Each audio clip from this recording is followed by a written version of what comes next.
Hey, I am here to do a scrapbook tag, and just to talk a little bit about myself. I am new here on the scrapbooking crafting. I have had a channel for a long time, but I have not made videos.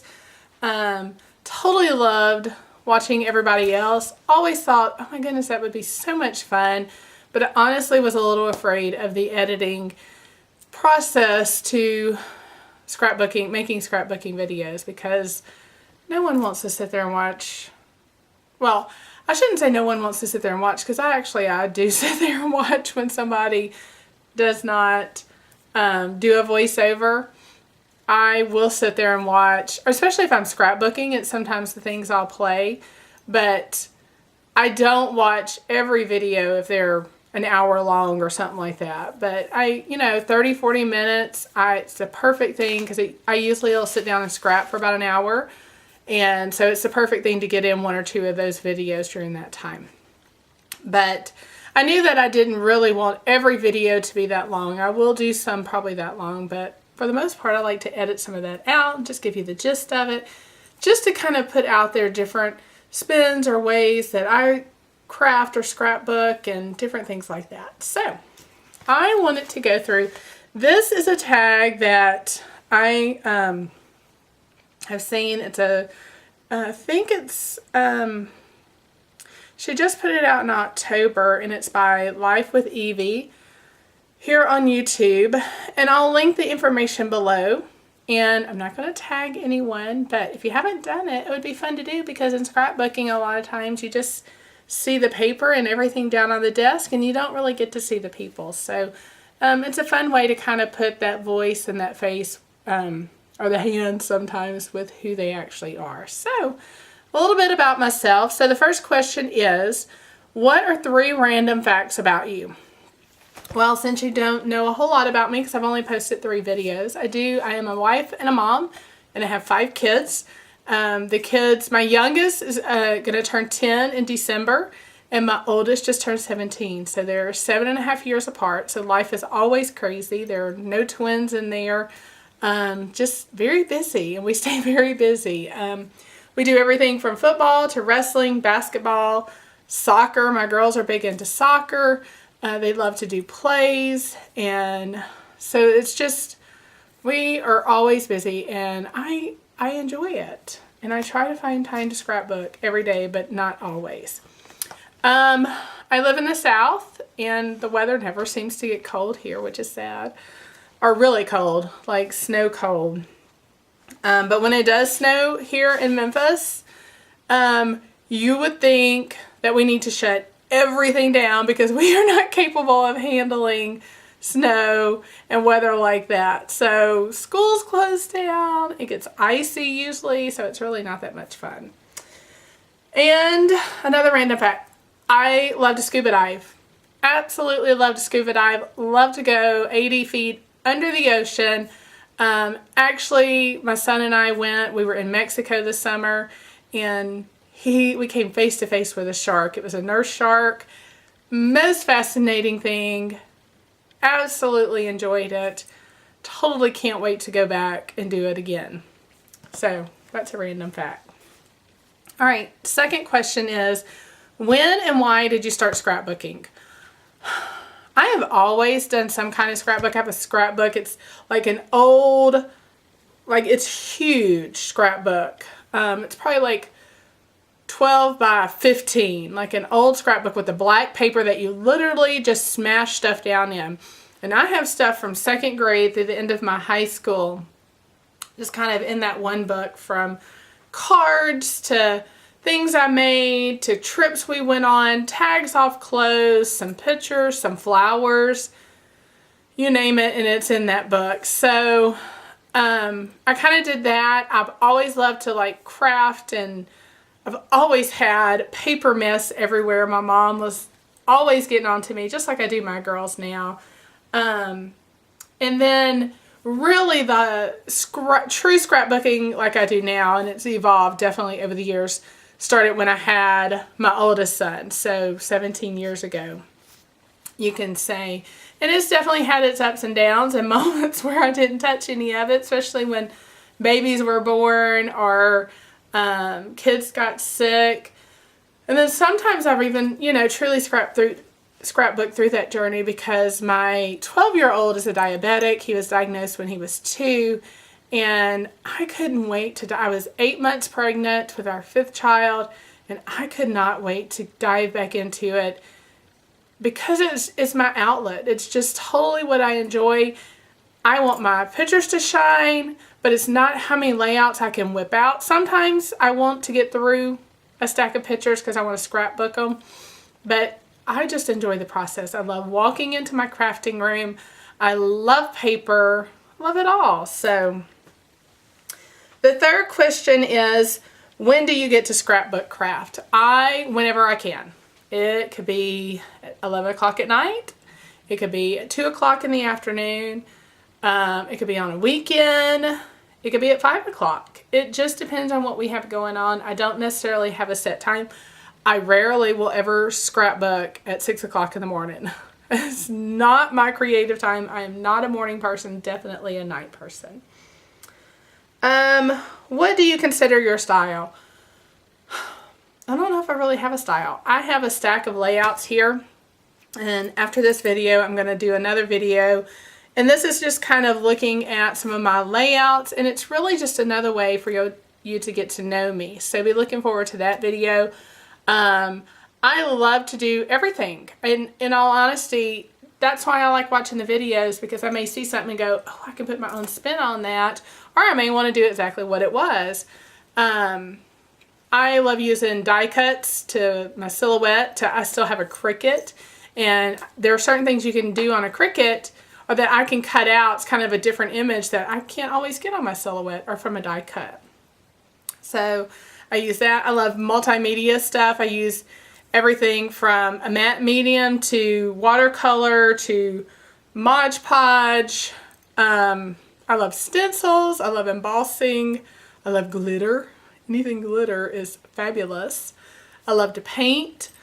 Splattering. I definitely probably splatter on just about every page. I always layer. So if I had to, I think the next question, it says, what are your top 3 go-to techniques? So I would definitely say I splatter some kind of ink on every page. I love India ink, but I also love all my, I have the Studio Calico and Heidi Swap. All of that I still love. I always layer. Very rarely do I just stick a photo down on the page. At least nowadays, I always have layers. And what else? I don't know what else. You know, sometimes I use every time I use some kind of embellishment. I guess, you know, I always have a title, and I love thickers. Like, my favorite thing are thicker, like, titles or any title already made out that I can add to a page. I really, really like that. But I'm also constantly changing it. It also depends on what mood I'm in all honesty. All right, question number 6 is, so that was question number 5. What are your top 3 go-to techniques? I kind of combined 2 there. Question 6 is, what pieces of collections do you always purchase? It used to be everything. I didn't feel complete unless I had a whole collection if I liked it. Now I probably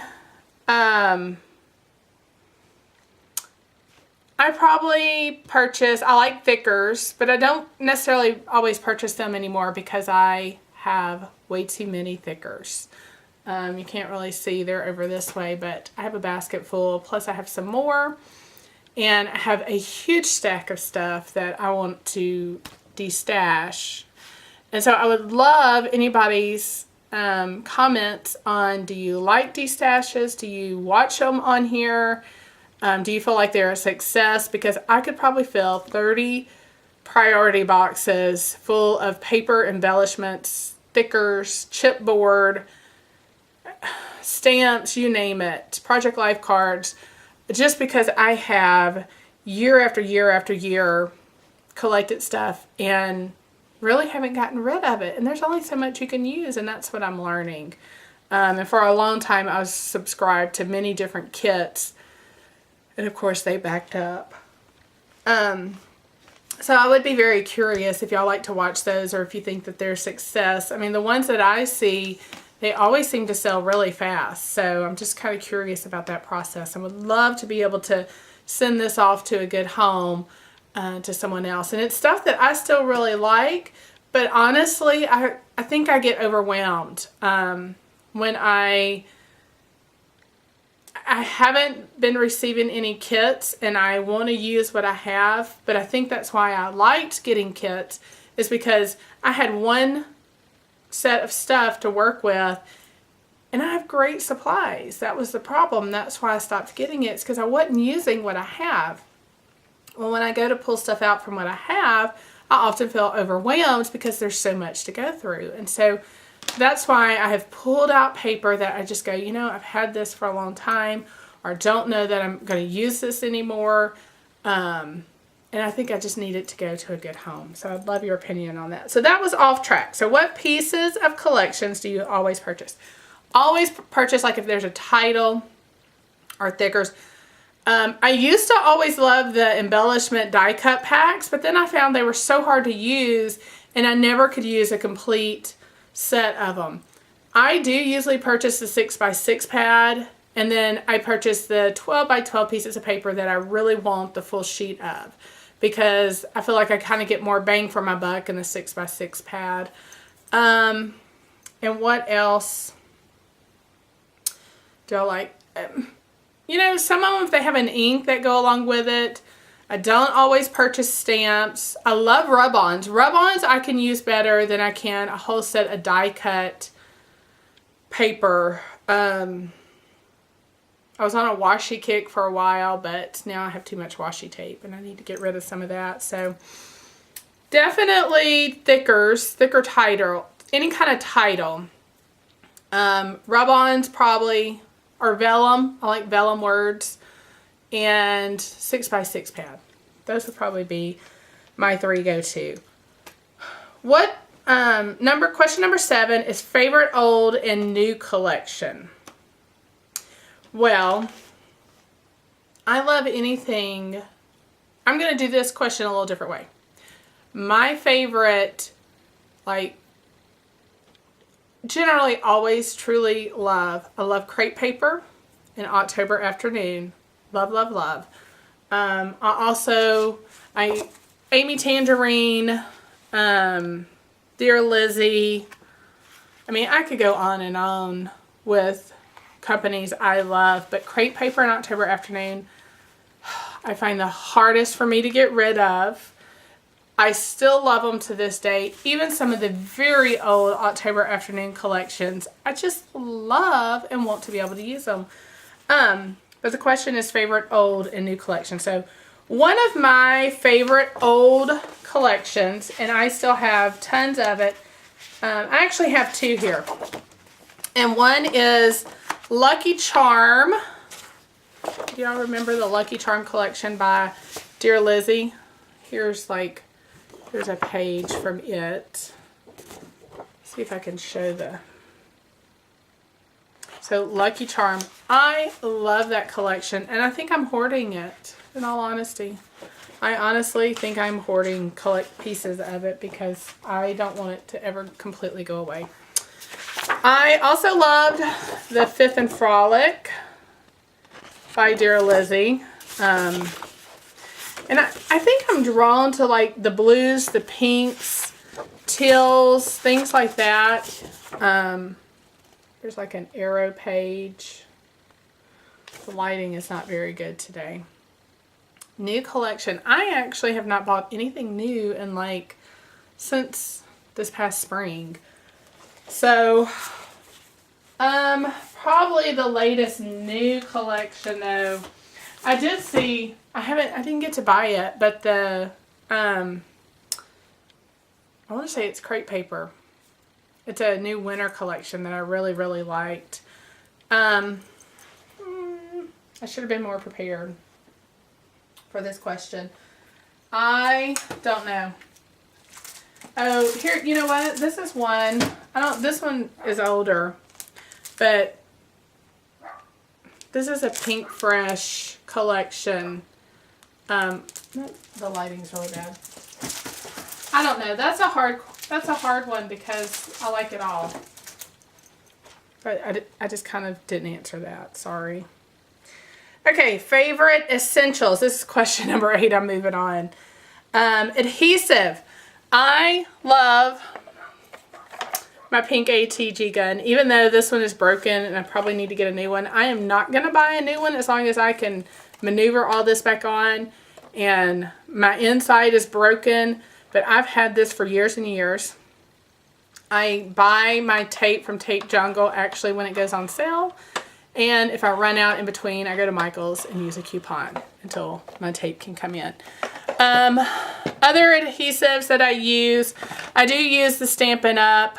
Fine liner, but I have my own fine liner bottles that I have glossy accents in, and I have some quick dry adhesive, and I have one more, and this one has matte medium in it.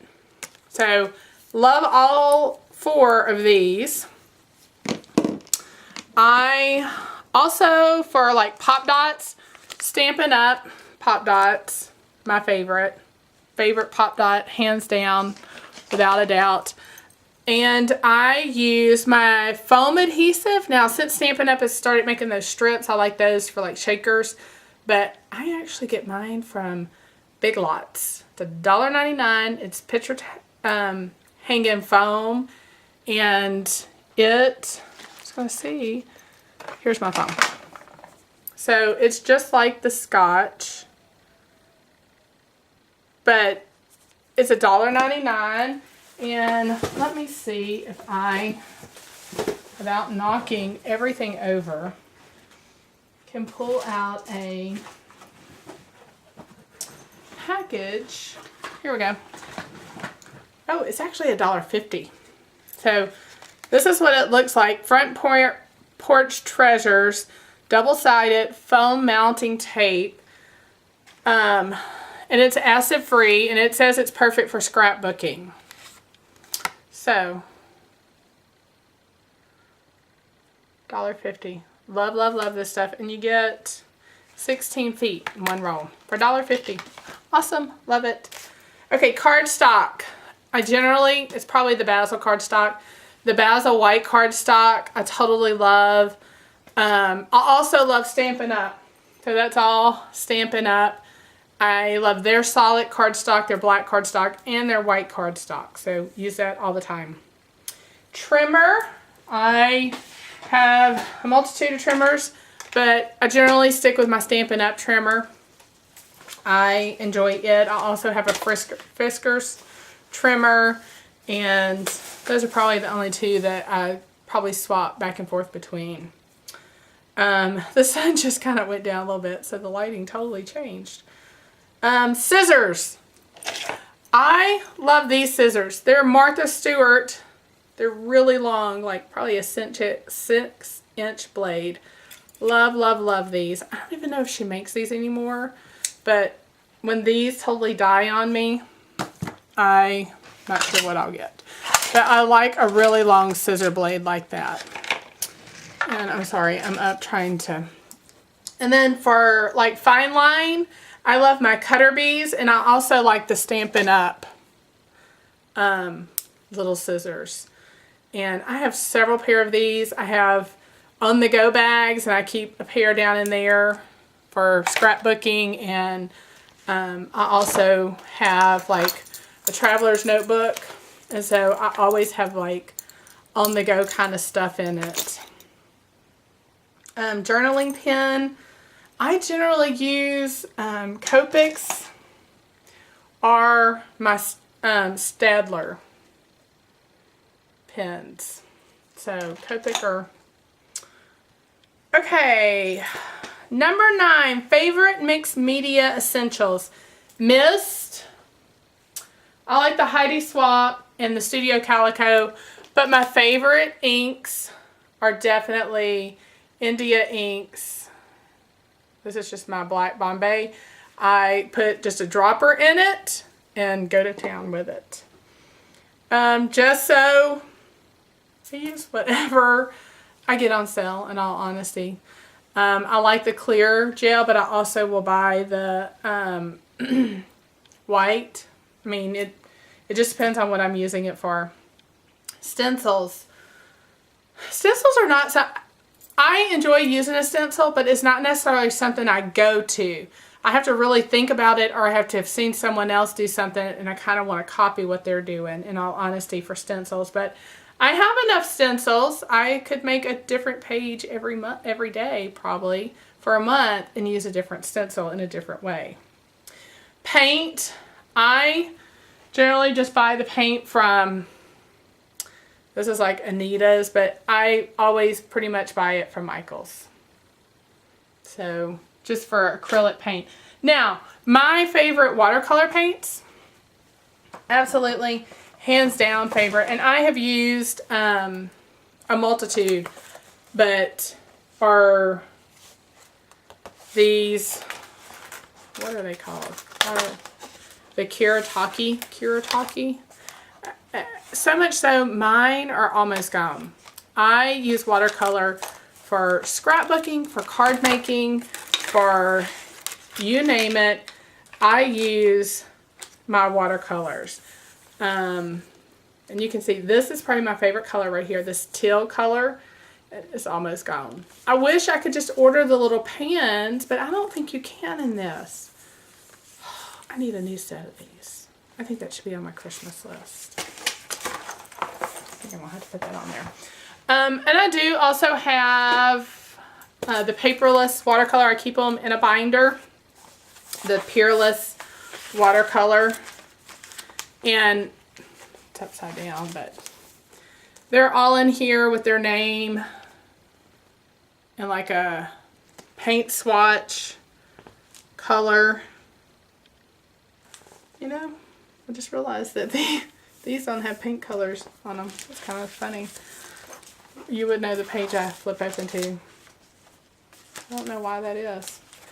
But I do enjoy these, but I'm more drawn to the Kuretake. So, and I like, I have all kinds of different paints. I like to mess with any kind of paint, really. Painting's fun. What product is in abundance in your stash? Everything? Does that count? I think I have too much of everything. Paper. I have lots of paper. I have lots of thickers. Those are probably the two things, paper and thickers. And it didn't help. We used to have an Archivers and some local scrapbook stores. And when Archivers went out of business and they had like 50% off, I guess I thought scrapbooking was ending and I needed to buy the whole store at 50% off or 60 or whatever it was. And thickers, they had like a, I can remember, it was like a buy one, get one free kind of thing. And the thickers were 50% off. That's why I have so many thickers. And I also like getting them from Michael's because they're like $1.50 at Michael's. All right, number 11. What changes would you like to see from manufacturers or collections? I don't know. I haven't actually thought about this question. I don't know. I just really like, I mean, if I don't like something, I don't buy it. If I do like it, I buy it. But I've been trying not to buy things because I need to use what I have. I did order a Cocoa Daisy scrapbooking kit, and if I use it, I may think about it. And I may do that with a couple of different kits, just see. But then I'm afraid I'm going to get back into that habit of it and not use all this stuff I have back behind me, and I need to use it. So it may just be for a month that I do that. So I don't really have an answer to that. Number 12, what advice would you give to someone who just started scrapbooking? It's really find what you enjoy, I think. I think when I when I first started watching videos or looking at magazines even, I was a little envious and thinking, oh, I want mine to look like that. But there were things on it that I really didn't enjoy, or I would not enjoy in the process of making it look like that. It's not that I didn't enjoy the overall look. I did because I was drawn to it. But certain techniques or things that I just are not me. And so I think it's really finding what you love to do, what you enjoy. This should be because you enjoy the process. Not only do we want our pictures and our kids, our dogs, our family members, or whatever you're scrapbooking about to shine and tell a story, because that's what it's all about, is to tell our stories. But to enjoy that process. For me, it's total relaxation. It's total enjoyment. I just love walking into this room. Even if I'm going to read a book, I may walk in here and read a book because I just love being in my crafting area. So it's really just find what you enjoy. Don't try to match someone else's. I think we can get inspiration, and if we want to copy it, we can, but it should really be our own process, own enjoyment. And if that is copying someone else's, then I guess that's what you do. I mean, I think you should be inspired by others and their ideas, and just do what you enjoy and make the picture shine. It's about making our picture shine and telling a story. It doesn't mean I think you have to have journaling on every page, because sometimes I think the pictures tell the story, but I don't think we should forget about the journaling, because otherwise the story may not be told. Our stories may not be told. So anyway, I think that about answers it. And on the tag. So thanks for watching, and leave a comment below. I like finding new channels, and I would love for you to join me on my journey, and be looking forward to the next video where I am just going to show some of my recent layouts. Thanks.